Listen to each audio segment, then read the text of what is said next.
It's tough to think of a better example of 80s movie culture than the Beverly Hills Cop franchise, which basically distills down everything that made the era so vibrant and memorable into one series of films. Fast cars, LA sunsets, obligatory strip club visits that mean absolutely nothing to the story, but man, they're awesome. A wisecracking working class protagonist who drops more F-bombs than a Quentin Tarantino script, and the dependable buddy cop formula that every movie producer in Hollywood was cashing in on at the time. And it was all brought home by an electric performance from rising star Eddie Murphy, who was able to use his comedy experience to full effect. The franchise eventually shuddered to a halt in the mid-90s with a disappointing third installment that seemed to spell the end of Axel Foley's adventures. For a long time there was talk of doing a fourth movie, with all the main cast slated to return, but the project languished in development hell for decades, with directors and producers coming and going more frequently than a Kathleen Kennedy movie. And then, like some kind of crazy miracle, it finally happened. Beverly Hills Cop Axel F is upon us. On Netflix, no less. No way! 40 years after the first movie and 30 years since the last installment. You know what? I'm not even going to say anything about that for a few seconds. I'm just going to let that thought sink in for a bit. Anyway, moving on. So you're here to find out if Beverly Hills Cop 4 is any good. Does Eddie Murphy still have it? Are his co-stars still alive? Does anyone even care about this franchise at this point? Well, let's get right into it, shall we? The movie picks up with Axel still working as a police detective in Detroit, where he's become kind of a living legend in his own department. But when he gets word from his old partner Billy out in LA that his estranged daughter Jane is in danger after poking her nose into the murder of an undercover cop, Axel's forced to fly out there to set things right. No sooner does he get there than Billy promptly disappears, forcing Axel to team up with Jane and her police detective ex-boyfriend to figure out what happened to him. And pretty soon they begin to uncover a web of conspiracies, shady deals and police corruption, all capped off with chases, betrayals and a big climactic gunfight. You know, pretty standard stuff for a Beverly Hills Cop movie. But how high does the corruption go? Who can they really trust? And will they be able to get to Billy in time to save him?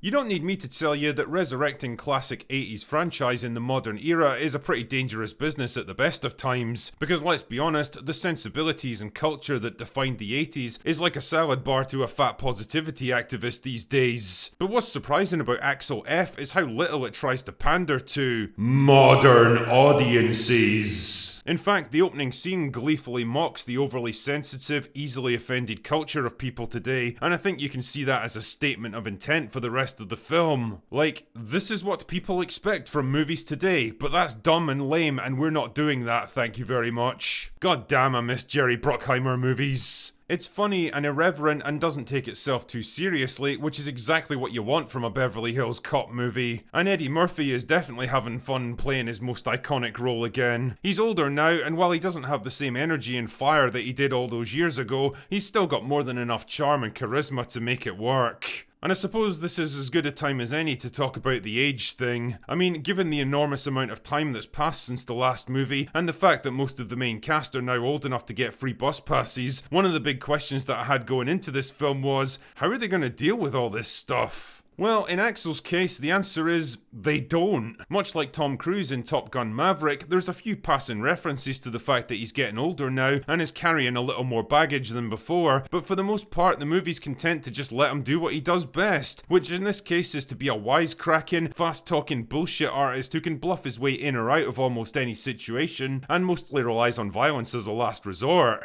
Judge Reinhold and John Ashton both slip back into their old roles pretty effectively, even if Ashton's looking pretty tired and frail these days. I mean, damn man, I know that dude looked old even in the very first movie, but now just moving around the room seems like a bit of a stretch for him. The film gives the old trio a few scenes together, but the script makes you wait until the very end of the movie to actually do it, which feels like kind of a missed opportunity, because watching them spark off each other was one of the best aspects of the original movie. Instead, the main dynamic now is between Axel, his daughter daughter Jane and her ex-boyfriend Bobby. Jane's likeable enough, and there's a few father-daughter scenes showcasing a still very immature Axel struggling to be something that he very clearly isn't. Jane's smart and capable without turning into a Hollywood girl boss who can do everything better than her dad because the script says so, and again, kudos to Eddie Murphy and Jerry Bruckheimer for respecting their legacy characters. Bobby, on the other hand, is a bit of a non-entity, lacking much of a spark or definable personality, and played by a blandly confused Joseph Gordon-Levitt who doesn't quite seem to know why he's in this film. And quite frankly, I don't blame him. You could probably have cut his character out altogether and focused more on Axel and Jane, and it would have been all the better for it. In terms of writing quality, I'd describe the script as serviceable rather than particularly memorable, coasting pretty heavily on nostalgia and fan goodwill. I mean, there's neat little cameos from Paul Reiser as Friedman and the always awesome Bronson Pinchot as Serge, where he and Murphy get to riff off each other again, and lots of little references to previous adventures. There's lots of swearing and irreverent humour, and although it doesn't have quite the same bite as the earlier movies, it's still better than most of the generic sludge that we get today. The film even has the balls to take the piss out of the third movie for being absolute dog shit, so it's nice to see there's something we can all agree on. The plot provides all the core elements you'd expect in a movie like this without really requiring you to think too much about it. In fact, it's probably better that you don't in retrospect. The driving force behind the story is the search for a missing Billy and the SD card with incriminating evidence that he's hidden away, which could exonerate an innocent man framed for killing a police detective. The script doesn't make too much out of the SD card or its contents, and to be honest, I kind of forgot that Jane was out to free an innocent man after a while because he's barely shown or mentioned after his intro. Also, Kevin Bacon may be playing the most obviously telegraphed bad guy in the whole series, flamboyantly rich and sleazy and clearly on someone's payroll, but for some reason Axel's the only one who can actually see it. The Beverly Hills Cop movies were never particularly known for their action scenes, prioritizing gritty, low-level gunfights rather than big spectacular set pieces,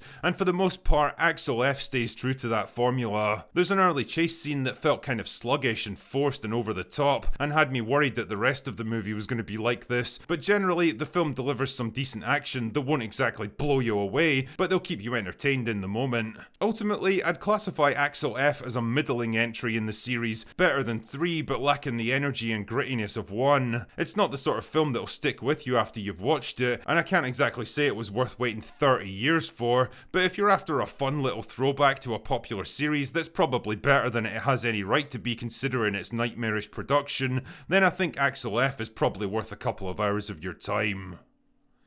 Anyway, that's all I've got for today. Go away now.